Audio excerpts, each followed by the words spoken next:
এইচএসসির ফল জানার সাথে সাথেই উল্লাসে ফেটে পড়ে শিক্ষার্থীরা।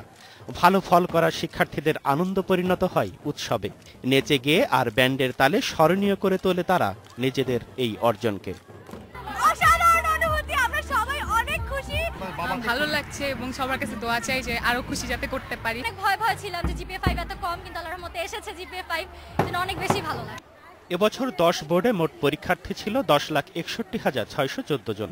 এর মধ্যে পাশ করেছে 7,38,872 জন। জিপিএ 5 পেয়েছে 42,894 জন।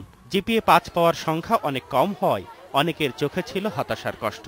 অনেক নামী কলেজের শিক্ষকরাও হতাশ হয়েছেন এবারের ফলাফলে।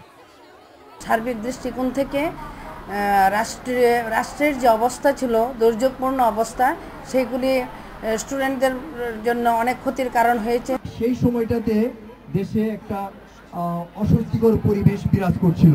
বারবার পরীক্ষার শিডিউল চেঞ্জ হয়েছে। 10 বোর্ড মিলিয়ে গত বছরের চেয়ে এবছর পাশের হার সবচেয়ে কম।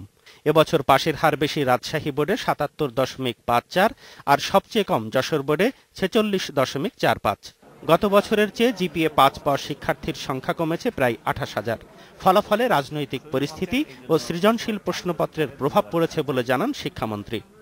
নিয়মিত ক্লাস হওয়া এবং পরীক্ষার যে প্রস্তুতির জন্য পরীক্ষার আগে বাড়তি ক্লাস নিয়ে পিছিয়ে পড়া বিষয়গুলোকে এগিয়ে নিয়ে আসার জন্য যে প্রস্তুতিটা ছিল, কলেজগুলো সেই প্রস্তুতি নিতে পারেনি। আরেকটা বিষয় হলো, আমরা সৃজনশীল পদ্ধতি চালু করেছি।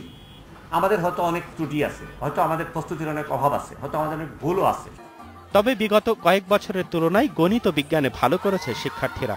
শতভাগ পাশ করেছে 1133টি কলেজ ও মাদ্রাসার শিক্ষার্থী। আর সব মিলিয়ে মেয়েরা ছেলেদের চেয়ে বেশি পাশ করেছে। সুজন মেহেদী, ইন্ডিপেন্ডেন্ট নিউজ, ঢাকা।